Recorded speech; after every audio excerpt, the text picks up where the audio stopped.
નમસ્તે વિદ્યાર્થી મિત્રો, આપણે વનસ્પતિ વર્ગીકરણની અંદર સપુષ્પી વનસ્પતિઓમાં અનાવૃત બીજધારી વનસ્પતિઓનું વર્ણન જોતા હતા.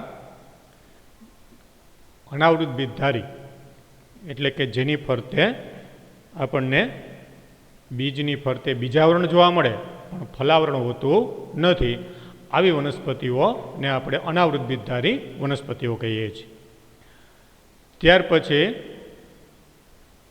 આવી વનસ્પતિઓની અંદર આપણે એના મુખ્ય લક્ષણો તરીકે જોયા કે આવી વનસ્પતિઓ ક્યાં જોવા મળે, પછી એનું સ્વરૂપ કેવું હોય, અને ઊંચી વનસ્પતિ તરીકે રેડ વૃક્ષ અથવા તો આપણે જેને સિક્વોયા તરીકે ઓળખીએ છીએ આ પ્રકારની વનસ્પતિ.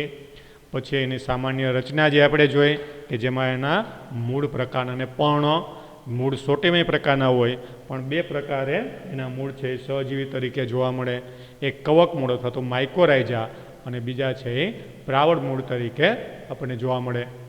પછી આપણે એની પ્રજનનની ક્રિયા જોઈ હતી કે જેમાં નર અને માદા જન્યુઓ બીજાણુજનક અવસ્થા દરમિયાન વિકાસ પામે. એટલે બીજાણુજનક અવસ્થા એમાં મુખ્ય છે. પહેલાં એમાં બીજાણુ વિકાસ પામે. બીજાણુ નિર્માણ કરતા પર્ણોને આપણે બે પ્રકારમાં વેચી શકીએ, કારણ કે બે પ્રકારના બીજાણુ વિકાસ પામે, લઘુ બીજાણુ અને મહાબીજાણુ. જેમાં લઘુ બીજાણુ ધારણ કરતા હોય એવા પ્રકારના પર્ણોને આપણે લઘુ બીજાણુ પર્ણો કહીએ છીએ, અને એ પર્ણો સંયુક્ત રીતે ભેગા મળી અને શંકુ જેવી રચના નિર્માણ કરે, જેને આપણે નર શંકુ કહીએ, અને એમાં પરાગરજ વિકાસ પામે. એટલે જે ઉચ્ચ કક્ષાની સપુષ્પી વનસ્પતિ છે એમાં આ નર શંકુને આપણે પરાગરજ સાથે સરખાવી શકીએ, એટલે પુકેસર સાથે સરખાવી શકાય, કારણ કે એમાં પરાગરજ ઉત્પન્ન થાય. એટલે પુકેસરની અંદર જેમ પરાગરજ ઉત્પન્ન થાય એમ અહીંયા આવા લઘુ બીજાણુ પર્ણના જે નર શંકુ છે એમાં પરાગરજ નિર્માણ થાય. એ રીતે મહાબીજાણુ ધારણ કરતા પર્ણો જે છે એ મહાબીજાણુ ધાનીઓ ભેગી મળી અને શંકુની રચના બનાવે, જેને આપણે માદા શંકુ તરીકે ઓળખીએ છીએ. અને માદા શંકુની અંદર અંડક વિકાસ પામે ને એમાં માદા જન્યુ એટલે કે જેને આપણે અંડક કોષ તરીકે ઓળખીએ છીએ એનો વિકાસ થાય. એ રીતે આપણે એ પણ આગળ જોયું હતું કે આવા નર શંકુ અને માદા શંકુ જે છે એ ઘણી વખત એક જ વૃક્ષ ઉપર આવેલા હોય. એના ઉદાહરણ તરીકે પાઇનસ, અને જો અલગ અલગ એના એક જ વૃક્ષ ઉપર આવેલા હોય એના ઉદાહરણ તરીકે સામાન્ય રીતે સાયકસ અને પાઇનસની અંદર એ અલગ અલગ વૃક્ષ ઉપર પણ આવેલા જોવા મળે. તો આ રીતે મહાબીજાણુ અને લઘુ બીજાણુ વિકાસ પામે. અને મહાબીજાણુ વિકાસ પામે એ આપણે જોયું હતું કે મહાબીજાણુ જે છે એ મહાબીજાણુ ધાનીની અંદર પ્રદેહ તરીકે ઓળખાતી રચના વિકાસ પામે, અને એની અંદર પછી આ પ્રદેહની અંદર જે મહાબીજાણુ માતૃકોષ હોય એનું અર્ધીકરણ થઈ અને એમાંથી 4 એકકીય મહાબીજાણુનો વિકાસ થાય. અને આ 4 એકકીય મહાબીજાણુઓ છે એની અંદરથી એક જે મહાબીજાણુ છે એ બહુકોષીય માદા જન્યુજનકનો વિકાસ કરી અને એમાંથી સ્ત્રીજન્યુ ધાનીઓ અથવા તો માદા લિંગી અંગો વિકાસ પામે, અને એમાં માદા જન્યુજનક એટલે કે જેને આપણે માદા જન્યુ અથવા તો એને આપણે અંડકોષ કહીએ છીએ એનો વિકાસ થાય. આ રીતે અંડકોષ અને એટલે કે માદાજન્યુ અને નરજન્યુ જે પરાગરજમાંથી વિકાસ પામે, અને એના વચ્ચે હવે ફલનની ક્રિયા થઈ અને એની અંદરથી એમાં બીજનો વિકાસ થાય. તો અહીંયા જે આગળ આપણે જે વનસ્પતિઓ જોઈ ગયા એની જેમ ફલનની ક્રિયા અને વિકાસ કઈ રીતે થાય, તો આપણને અહીં કીધું છે કે જે દ્વિઅંગી અને ત્રિઅંગી સાથે એને સરખાવેલું છે પહેલાં, કે આવી દ્વિઅંગી અને ત્રિઅંગી જે વનસ્પતિઓ છે, દ્વિઅંગી અને ત્રિઅંગી વનસ્પતિઓ એની અંદર જે આવી ફલનની ક્રિયા થાય એમ અનાવૃત બીજધારી વનસ્પતિઓમાં નર અને માદા જન્યુ બંને સ્વતંત્ર અને મુક્તજીવી તરીકે અસ્તિત્વ ધરાવતા નથી. દ્વિઅંગી અને ત્રિઅંગી વનસ્પતિ હોય એમાં અનાવૃત બીજધારી વનસ્પતિ એની જેમ દ્વિઅંગી અને ત્રિઅંગી વનસ્પતિ હોય એની જેમ અનાવૃત બીજધારી વનસ્પતિમાં નર અને માદા જન્યુજનક બંને સ્વતંત્ર અને મુક્ત જીવી અસ્તિત્વ ધરાવતા નથી. એટલે તેઓ એ જ જગ્યાએ ટકી રહી અને બીજાણુજનક પર બીજાણુધાનીની અંદર જળવાય છે. એટલે આપણે એમાં જોયું હતું કે દ્વિઅંગી ને ત્રિઅંગીમાં પહેલાં જન્યુજનક અવસ્થાનો વિકાસ થાય, પછી એની અંદરથી બીજાણુજનક અવસ્થા વિકાસ પામે, એટલે પછી એની અંદરથી આપણે પ્રાવર, દંડ ને પ્રાવર એટલે કે બીજાણુધાનીને વિકાસ પામે. પણ અહીંયા આવા માદાજન્યુજનક અને નરજન્યુજનક સ્વતંત્ર અને મુક્ત જેવી અસ્તિત્વ ધરાવતા નથી. પણ એ જે જગ્યાએ ઉત્પન્ન થાય એટલે કે વનસ્પતિના જે ભાગોની અંદર ઉત્પન્ન થાય એમાં બીજાણુજનક પર એ બીજાણુધાનીની અંદર જ એમાં જળવાય છે. એટલે આમ લઘુ બીજાણુધાની જે હોય એની અંદર આપણે જાણીએ છીએ કે લઘુ બીજાણુધાનીમાંથી શું ઉત્પન્ન થાય તો કે એમાંથી પરાગરજ મુક્ત થાય. અને આવી પરાગરજ જે છે એને વહન કરવા માટે પવનની જરૂર પડે. એટલે પવન દ્વારા પરાગરજ વહન પામી અને મહાબીજાણુ પર્ણ પર પેદા થયેલા ખુલ્લા અંડકના છિદ્રોના એ સંપર્કમાં આવે. કારણ કે એના અંડક જે હોય એ ખુલ્લા હોય અને એના ઉપર આવી જે પરાગરજ છે એ પડે. જે આપણે કહીએ ને કે પવન દ્વારા સ્ત્રી કેસરના પરાગાસન ઉપર પુકેસરમાંથી ઉત્પન્ન થયેલી પરાગરજનું સ્થાપન થાય. એમાં અહીંયા લઘુ બીજાણુમાંથી ઉત્પન્ન થયેલી પરાગરજ છે એ મહાબીજાણુની અંદર એનો જે અંડક હોય એના ઉપર પડે. આ ક્રિયાને આપણે શું કહીએ છીએ તો કે એને પરાગ નયન તરીકે ઓળખવામાં આવે. અને આ રીતે આ અંડક ઉપર આવી પરાગરજ છે એ પડે એટલે અંડકમાં રહેલા સ્ત્રીજન્યુ ધાની તરફ વિકાસ પામી અને એમાંથી પરાગનલિકાનો વિકાસ થાય. જેમ સપુષ્પી વિકસિત વનસ્પતિઓ છે એમાં સ્ત્રી કેસરના પરાગાસન ઉપર આવી પરાગરજ પડે અને એના દ્વારા જે રીતે પરાગનલિકા વિકાસ પામે એમ અહીંયા પણ આવી પરાગનલિકાનો વિકાસ થાય. અને આ રીતે આવી જે પરાગનલિકાનો વિકાસ થાય એટલે એમાં નરજન્યુ છે એ આવેલો હોય. પરાગનલિકાની અંદર આવા નરજન્યુ આવેલા છે અને એ નરજન્યુ છે એનું વહન પરાગનલિકા દ્વારા થઈ અને સ્ત્રીજન્યુ ધાનીના મુખ પાસે આવી અને એની અંદર રહેલા દ્રવ્યો એટલે કે નરજન્યુઓ સહિત એ સ્ત્રીજન્યુ ધાનીની અંદર એને મુક્ત કરે. નરજન્યુને એ નરજન્યુ સહિત નરજન્યુ અને એની સાથે સંકળાયેલા અન્ય જે ફલનની ક્રિયા માટે જવાબદાર જે દ્રવ્યો હોય એ દ્રવ્યો છે એ આ રીતે એ આ સ્ત્રીજન્યુ ધાનીની અંદર મુક્ત કરે. અને આ સ્ત્રીજન્યુ ધાનીની અંદર શું હોય તો કે એમાં અંડક આવેલો હોય. અંડકની અંદર શું હોય તો કે એમાં નરજન્યુ વિકાસ પામેલો હોય. અને આ જે નરજન્યુ છે અંડકની અંદર માદાજન્યુ વિકાસ પામેલો હોય. અને આ માદાજન્યુ જે છે એનું નરજન્યુ સાથે ફલન થાય. નરજન્યુ અને માદાજન્યુ બંને આ રીતે જોડાય એને આપણે શું કહીએ છીએ ફલન કહીએ છીએ.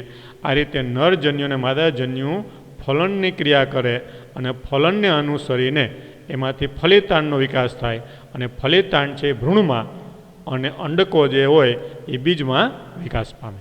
એટલે ફલિતાંડમાંથી ભ્રૂણ બને અને જે અંડક છે એની અંદરથી બીજનો વિકાસ થાય. આ રીતે એમાં બીજ છે એ ઢંકાયેલા હોતા નથી. એટલે કે બીજ છે એ ખુલ્લા હોય એટલા માટે આપણે એને અનાવૃત બીજ આવરણ વગરના એની પર બીજાવરણ હોય પણ ફલાવરણ એની ફરતે આવેલું હોતું નથી. એટલે આવા પ્રકારના જે બીજ જે છે એને આપણે ખુલ્લા અથવા તો નગ્ન બીજ કહીએ છીએ. અને એટલા માટે જ આવી વનસ્પતિને આપણે અનાવૃત બીજધારી વનસ્પતિ કહીએ છીએ.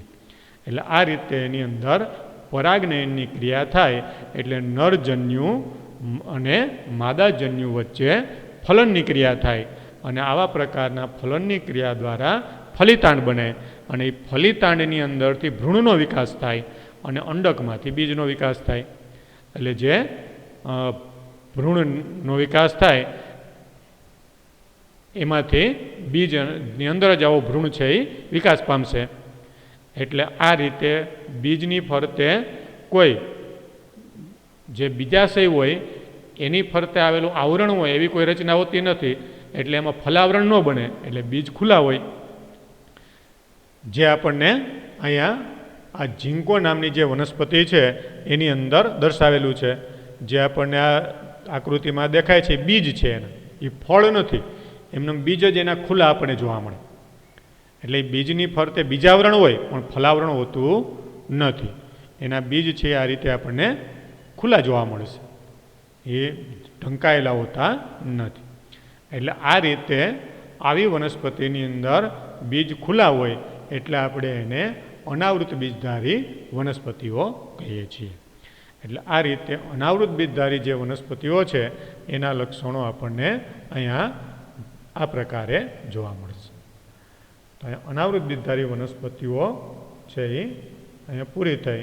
હવે ત્યાર પછી ના વનસ્પતિ સમૂહ તરીકે આવૃત બીજધારી વનસ્પતિઓ આવશે. એટલે જો અનાવૃત બીજધારી વનસ્પતિઓ આપણે જોઈએ તો એની અંદર કોઈ વિકસિત એવા જે પુષ્પો છે એ નહોતા, કે જેની અંદર આપણે ઉચ્ચ કક્ષાની જે આવૃત બીજધારી વનસ્પતિમાં હોય એ પ્રકારના પુષ્પની રચનામાં પુંકેસર હોય, સ્ત્રી કેસર હોય, દલપત્ર એટલે કે પુષ્પની પાંખડીઓ હોય, એવા પુષ્પ નહોતા. પણ એમાં નરશંકુ અને માદા શંકુ છે એ જ પુષ્પ જેવું કામ કરે. નરશંકુની અંદર પરાગરજ નિર્માણ થાય અને માદા શંકુની અંદર એમાં અંડક નિર્માણ થાય, એટલે કે એમાંથી પછી અંડકોષનો વિકાસ થાય. એટલે આવી જે અનાવૃત બીજધારી વનસ્પતિ છે એના કરતાં આવૃત બીજધારી વનસ્પતિમાં પુષ્પો જે છે એ એકદમ આપણને વિકસિત જોવા મળે છે. એકદમ વિકસિત પુષ્પો છે એની અંદર આવેલા હોય. એટલે હવે આપણે આવી જે અનાવૃત બીજધારી વનસ્પતિ પછી જે વિકસિત વનસ્પતિ છે કે જેને આપણે આવૃત બીજધારી વનસ્પતિ કહીએ છીએ, એ આવૃત બીજધારી વનસ્પતિના લક્ષણો છે આપણે જોઈએ. તો હવે આ આવૃત બીજધારી વનસ્પતિઓ, આવૃત બીજધારી વનસ્પતિઓ. તો આવી આવૃત બીજધારી જે વનસ્પતિઓ છે એની અંદર આપણને અંડકો છે એ બીજાવરણ વડે એટલે કે બીજાશયની અંદર રક્ષાયેલા જોવા મળશે. જ્યારે અનાવૃત બીજધારી વનસ્પતિમાં અંડકો ખુલ્લા છે. અનાવૃત બીજધારીમાં કેવા છે? અંડકો ખુલ્લા. જ્યારે આવૃત બીજધારીમાં અંડક છે એ ખુલ્લા કે નગ્ન નથી, પણ એ બીજાશયની અંદર રક્ષાયેલા છે.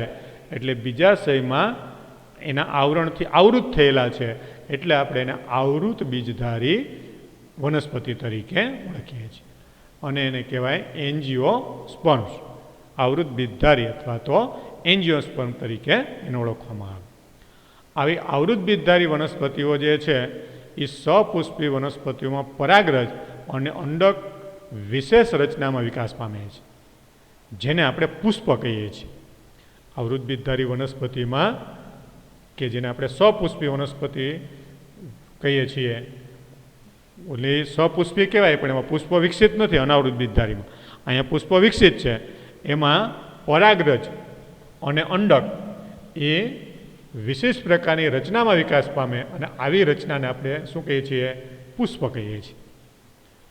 એટલે આવૃત બીજધારી વનસ્પતિમાં પુષ્પની અંદર પુંકેસરમાં પરાગરજ અને સ્ત્રી કેસરમાં અંડકનો વિકાસ થાય છે. આ રીતે આવૃત બીજધારી વનસ્પતિમાં બીજ એ ફળ દ્વારા ઘેરાયેલા છે. આવૃત બીજધારીમાં બીજ છે કેવા છે? તો કે નગ્ન અથવા ખુલ્લા નથી, પણ ફળ દ્વારા ઘેરાયેલા છે. એટલે બીજ ફળમાં બંધ છે, એટલા માટે આપણે એને આવૃત બીજધારી વનસ્પતિ કહીએ છીએ. એટલે જેમ આપણને એને અનાવૃત બીજધારી વનસ્પતિ શા માટે કહેવાય, એમ અહીંયા આવૃત બીજધારી વનસ્પતિ એને શા માટે કહેવાય એની પહેલાં આપણને સમજૂતી આપી. હવે આવી આવૃત બીજધારી વનસ્પતિ જે છે એ ક્યાં જોવા મળે, એનું નિવાસસ્થાન આપેલું છે, ક્યાં જોવા મળે. અહીંથી એનું આ નિવાસસ્થાન છે કે આવૃતબીજધારી વનસ્પતિ એનું સ્થાન અથવા નિવાસસ્થાન, જે નૈસર્ગિક નિવાસસ્થાનોના વિશાળ ક્ષેત્રમાં થતો વનસ્પતિનો અસાધારણ મોટો સમૂહ છે. કે જે નૈસર્ગિક નિવાસસ્થાનો, વનસ્પતિ જ્યાં ઉગી શકતી હોય એવી બધી જ જગ્યાએ આવી આવૃતબીજધારી વનસ્પતિ આપણે જોવા મળે. આ વનસ્પતિઓ નૈસર્ગિક નિવાસસ્થાનોના વિશાળ ક્ષેત્રમાં આપણે જોવા મળે છે. એટલે કે કોઈ પણ જગ્યાએ જોવા મળે, જમીન ઉપર જોવા મળે, પાણીમાં જોવા મળે, પર્વતીય વિસ્તાર ઉપર આવેલા હોય, રણ પ્રદેશમાં જોવા મળે, બર્ફીલા વિસ્તારોની અંદર પણ જોવા મળે. એમ દરેક જગ્યાએ આપણને આવી આવૃતબીજધારી વનસ્પતિ, જે વનસ્પતિ જે જગ્યાએ ઉગી શકતી હોય એ બધા જ વિસ્તારોની અંદર વિકાસ પામેલી જોવા મળે. આ પ્રકારની વનસ્પતિની રચના અથવા તો એનું સ્વરૂપ કેવું જોવા મળે, તો આપણે જેમ અનાવૃતબીજધારી વનસ્પતિમાં જોયું કે એમાં જે સિકોયા નામની વનસ્પતિ જે છે એ એકદમ મોટા સ્વરૂપે જોવા મળે, એમ આ વનસ્પતિ જે છે એ પણ નાના કદથી મોટા કદ સ્વરૂપે જોવા મળે છે.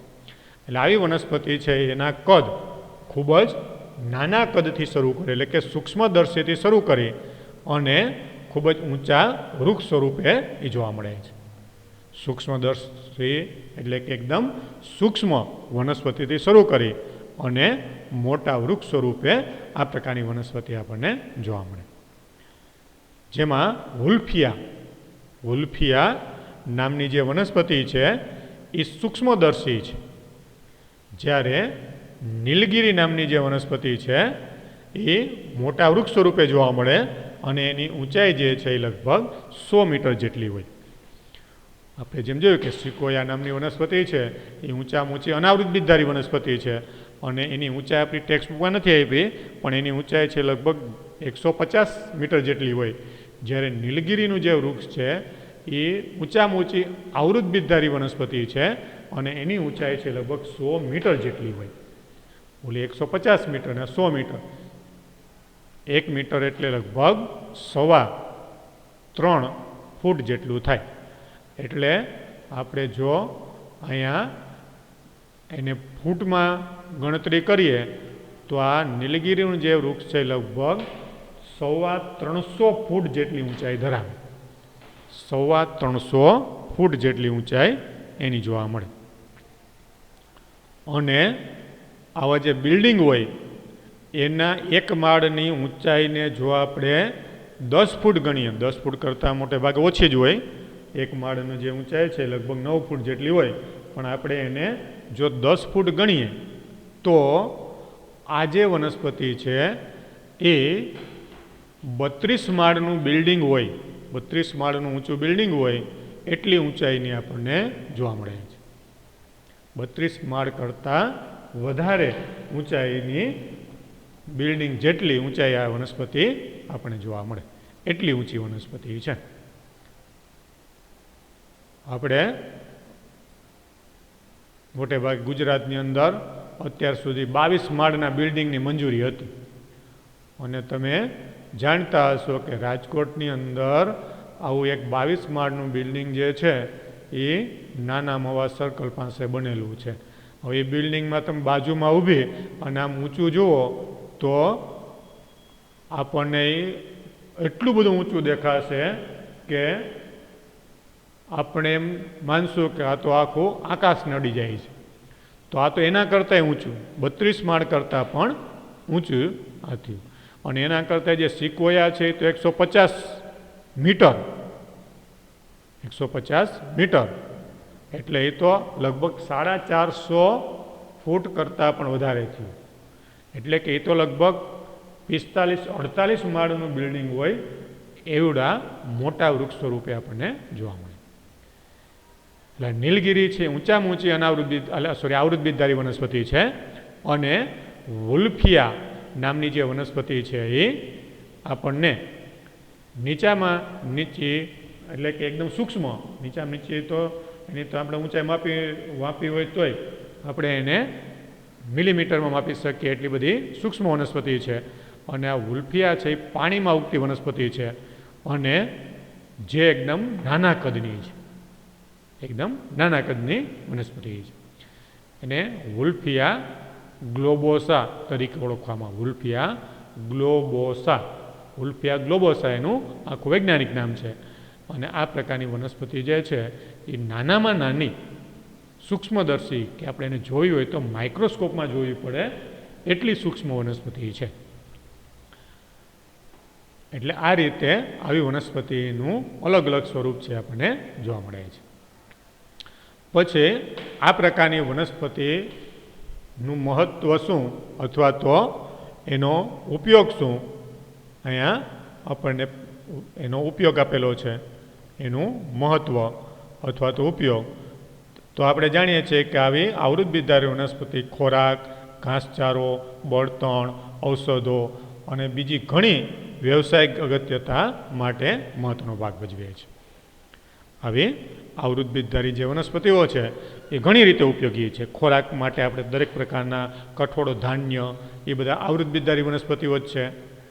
ઘણી બધી વનસ્પતિઓનો પશુઓના ઘાસચારા માટે ઉપયોગ કરવામાં આવે છે. આપણે વનસ્પતિઓના લાકડાનો ઉપયોગ બળતણ તરીકે કરીએ છીએ.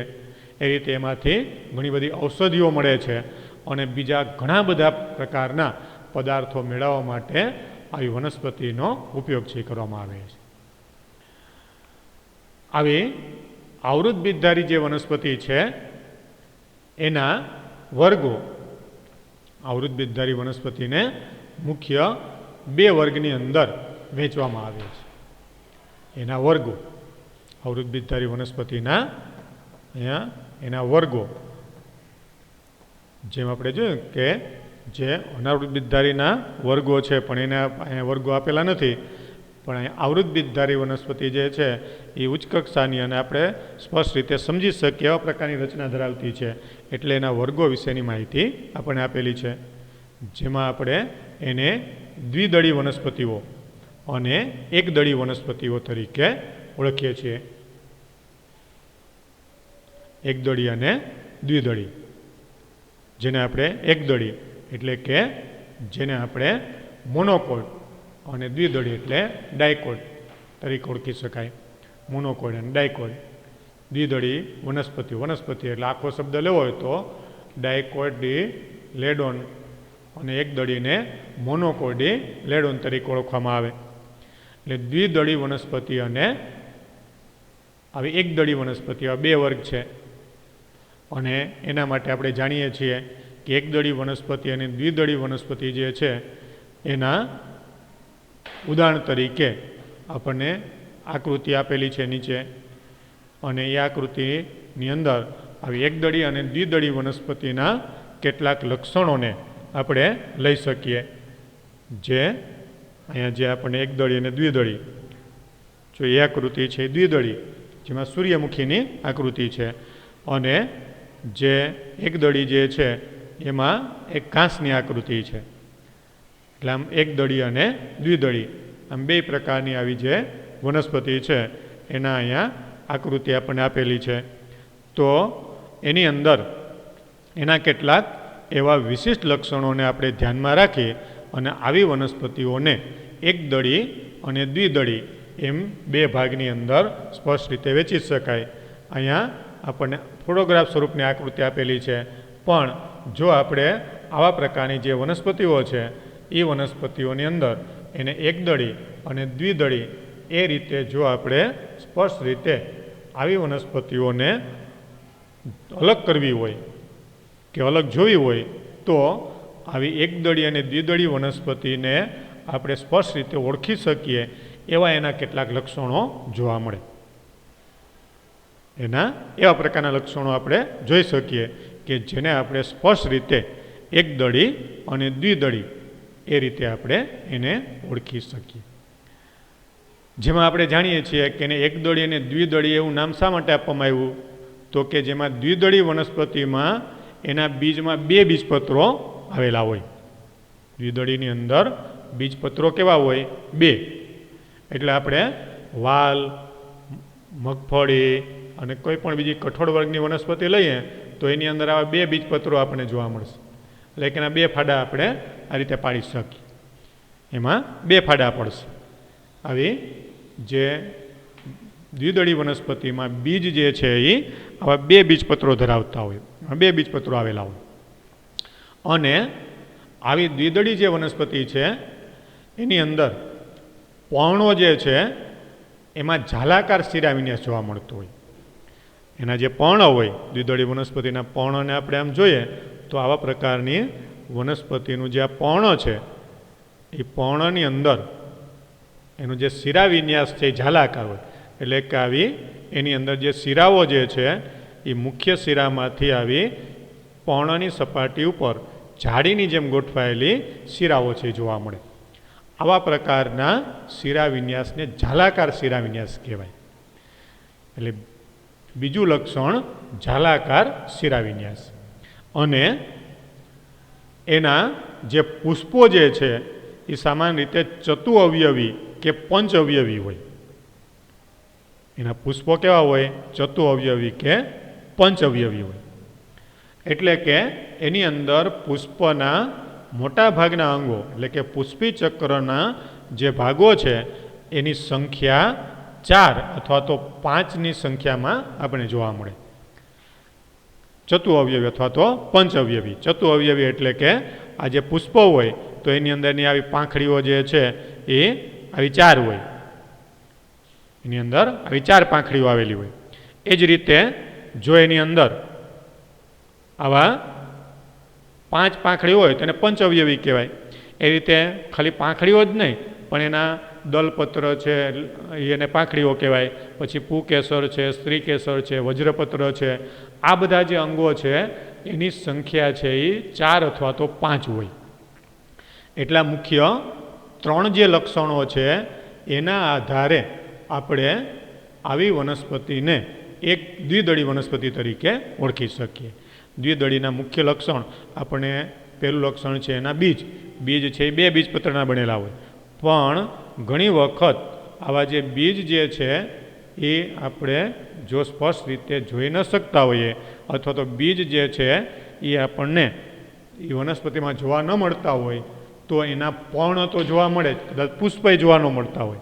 પણ પર્ણ ઉપરથી જ આપણે આવી વનસ્પતિ જે છે એ એકદળી છે કે દ્વિદળી એને સ્પષ્ટ રીતે આપણે જોઈ શકીએ. આવી વનસ્પતિને સ્પષ્ટ રીતે આપણે આવા પુષ્પ અને પર્ણ ઉપરથી જોઈ શકીએ. એમાં પુષ્પ કદાચ ન હોય તો પર્ણ ઉપર તો ખબર પડી જાય કે ઝાલાકાર આવો જો શિરાવિન્યાસ પર્ણની અંદર જોવા મળતો હોય તો એ દ્વિદળી વનસ્પતિ હોય. હવે એની સામે જો આપણે એકદળી વનસ્પતિને જોઈએ તો આવી એકદળી વનસ્પતિના લક્ષણો છે કેવા આપણને જોવા મળે? એકદળી વનસ્પતિના લક્ષણોને જે આપણે જોઈએ તો એના લક્ષણો કેવા હોય? તો કે આવી જે એકદળી વનસ્પતિ હોય એની અંદર એકદળી વનસ્પતિમાં એક જ બીજપત્ર આવેલું હોય. એકદળી વનસ્પતિની અંદર બીજપત્ર જે છે એ કેવું હોય? તો કે એમાં બીજપત્ર એક જ હોય. એટલે કે આવી વનસ્પતિની અંદર દાખલા તરીકે આપણે મકાઈનો દાણો લઈએ તો આ મકાઈનો જે દાણો છે એની અંદર આવું એક જ બીજ આવેલું હોય. એમાં 2 બીજપત્ર આપણે અલગ ન કરી શકીએ, એના 2 ફાડા ન કરી શકીએ. એ રીતે કોઈ કઠોળ વર્ગની વનસ્પતિ છે જેમાં 2 બીજપત્ર આપણે જોવા મળશે, 2 ફાડા કરી શકશું. પણ આ એકદળી વનસ્પતિ હોય એની અંદર મકાઈ અને અન્ય બધા ધાન્ય અને ઘાસ બધા આવે. મકાઈ છે, ધાન્ય બધા છે, ઘઉં, જુવાર, બાજરો એ બધી એકદળી કહેવાય. પછી એમાં જે પર્ણ હોય એ પર્ણમાં સમાંતર શિરાવિન્યાસ જોવા મળે. પર્ણની અંદર શિરાવિન્યાસ કેવો હોય? તો કે સમાંતર હોય. એટલે આવી વનસ્પતિ દાખલા તરીકે આપણે મકાઈનું પર્ણ લઈએ તો મકાઈનું પર્ણ છે એ આવું એકદમ મોટું હશે અને આ પ્રકારનું જે પર્ણ છે એની અંદર વચ્ચેની બાજુએ આપણને આવી એક જાડી અને મોટી શિરા જોવા મળશે અને પછી એની સમાંતર રીતે ગોઠવાયેલી આવી નાની નાની શિરાઓ છે એની અંદર આવેલી હોય. આવી નાની નાની શિરાઓ વચ્ચેની બાજુએ આવી એક મોટી અને જાડી શિરા હશે અને એને સમાંતર રીતે બાકીની શિરાઓ છે એ ગોઠવાયેલી હોય. તો આવા પ્રકારના પર્ણને આપણે સમાંતર શિરા વિન્યાસ ધરાવતું પર્ણ કહેવાય. એને સમાંતર શિરા વિન્યાસ ધરાવતું પર્ણ કહેવાય. એટલે એની અંદર પર્ણમાં સમાંતર શિરા વિન્યાસ જોવા મળે, જ્યારે દ્વિદળીની અંદર ઝાલાકાર શિરા વિન્યાસ જોવા મળે. એ જ રીતે આવી જે દ્વિદળી વનસ્પતિ કરતાં એકદળી વનસ્પતિના પુષ્પોનો જો આપણે અભ્યાસ કરીએ તો એકદળીના પુષ્પો ત્રિઅવયવી હોય. પુષ્પો છે એ ત્રિઅવયવી હોય, એટલે કે પુષ્પના પુષ્પચક્રમાં 3 સભ્યો ધરાવતા પુષ્પ છે આવેલા હોય. એટલે કે જો આપણે એની પુષ્પની અંદર એની પાંખડીઓની સંખ્યા જોઈએ તો 3 હોય. એ જ રીતે એની અંદર પાંખડીઓ ઉપરાંત અન્ય જે અંગો એટલે કે પુકેસર, સ્ત્રીકેસર, આ બધા ભાગો જે છે એ પણ એના 3-3ની સંખ્યામાં મોટે ભાગે આપણને જોવા મળશે. એટલે આવી વનસ્પતિની અંદર આવા ત્રિઅવયવી પુષ્પો છે એ આપણે જોવા મળે.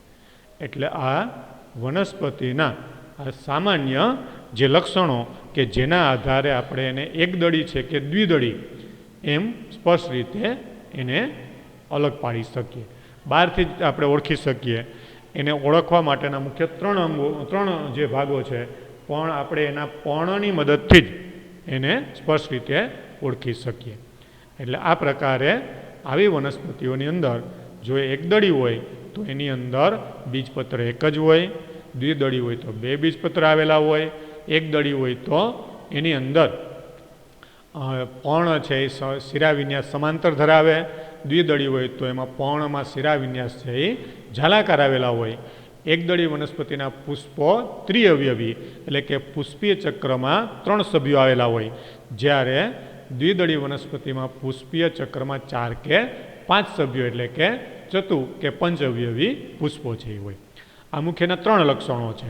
એ સિવાયના પણ કેટલાક લક્ષણો છે કે જેમાં જે આપણને આપ્યા નથી પણ તમારે ક્યાંય નોંધ કરવી હોય તો કરજો. એમાં લખો નોંધ કે એકદળી જે વનસ્પતિ છે એમાં મૂળ તંત્ર જે છે એ તંતુમય પ્રકારનું હોય. મૂળ તંત્ર કેવું હોય? તંતુમય પ્રકારનું અથવા અસ્થાનિક કહેવાય. એનું મૂળ તંત્ર તંતુમય પ્રકારનું અથવા અસ્થાનિક કહેવાય. અને દ્વિદળી વનસ્પતિમાં મૂળ તંત્ર જે છે એ સોટીમય પ્રકારનું અથવા સ્થાનિક મૂળ તંત્ર કહેવાય. સોટીમય એટલે એક મુખ્ય મૂળ હોય અને પછી એમાંથી શાખાઓ નીકળે. આપણે મકાઈ કે ઘાસ કે એને ઉગાડીએ ત્યારે આપણે એના મૂળ તંત્રને ઉપાડીને જોશું તો એ તંતુમય પ્રકારના હશે. અને આપણે કોઈ દ્વિદળી વનસ્પતિના છોડને ઉપાડશું તો લાંબુ સોટી જેવું મૂળ તંત્ર જોવા મળે, એને સોટીમય મૂળ તંત્ર કહેવાય. એ રીતે આપણે એકદળી વનસ્પતિનું પ્રકાંડ લઈએ તો એમાં સ્પષ્ટ રીતે ગાંઠ અને આંતરગાંઠ જોવા મળે. આપણે મકાઈનું પ્રકાંડ લઈએ કે શેરડીનું લઈએ કે ઘઉંનો છોડ લઈએ કે જુવારનો છોડ લઈએ કે બાજરાનો છોડ લઈએ તો એની અંદર જોશો તમે ગાંઠ સ્પષ્ટ રીતે જોવા મળશે. ખાસ કરીને આપણે શેરડી અને મકાઈ વધારે જોઈ હોય તો એની અંદર ગાંઠ અને આંતરગાંઠ આપણને સ્પષ્ટ રીતે દેખાશે.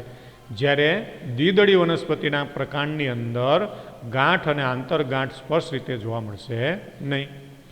એટલે આ બીજા 2 લક્ષણો પણ આપણે તફાવત સ્વરૂપનો પ્રશ્ન જ્યારે પૂછવામાં આવે ત્યારે આપણે એની અંદર લખી શકીએ કે એકદળી વનસ્પતિનું મૂળ તંત્ર તંતુમય પ્રકારનું હોય, જ્યારે દ્વિદળી વનસ્પતિનું મૂળ તંત્ર સોટીમય પ્રકારનું હોય.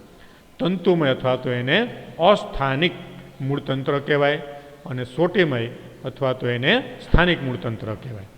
એ રીતે એકદળી વનસ્પતિનું પ્રકાંડ જે છે એની અંદર સ્પષ્ટ ગાંઠ અને આંતરગાંઠ જોવા મળે. ગાંઠ અને 2 ગાંઠ વચ્ચેનું અંતર હોય એને આંતરગાંઠ કહેવાય. અને જે દ્વિદળી વનસ્પતિ હોય એના પ્રકારની અંદર સ્પષ્ટ રીતે ગાંઠ કે આંતરગાંઠ જેવી રચના છે એ વિકાસ પામેલી જોવા મળતી નથી. એટલે આ રીતે આવી એકદળી અને દ્વિદળી વનસ્પતિ જે છે એના જે તફાવત છે એ આપણને પૂછે તો 3 મુદ્દા અહીંયા આપણને આપેલા છે અને બાકીના 2 મુદ્દા આગળ હજી આવશે, પણ આપણે તફાવત પૂછે ત્યારે આ મુદ્દાઓ છે એને આપણે અહીંયા લખી શકીએ. કારણ કે જો 2 માર્કનો આવો તફાવત પૂછ્યો હોય કે એકદળી અને દ્વિદળી વચ્ચેનો તફાવત આપો તો આપણે એની અંદર મુખ્ય 4 મુદ્દાઓ જે છે એ લખવાના આવશે. એટલે આ રીતે આપણે આ એકદળી અને દ્વિદળી જે વનસ્પતિઓ છે એના આવૃત બીજધારીના 2 વર્ગ છે. હવે આવી આવૃત બીજધારી વનસ્પતિની અંદર પ્રજનનની ક્રિયા કઈ રીતે થાય? તો આ પ્રજનનની જે ક્રિયા છે એને હવે આપણે નેક્સ્ટ લેક્ચરની અંદર જોશું.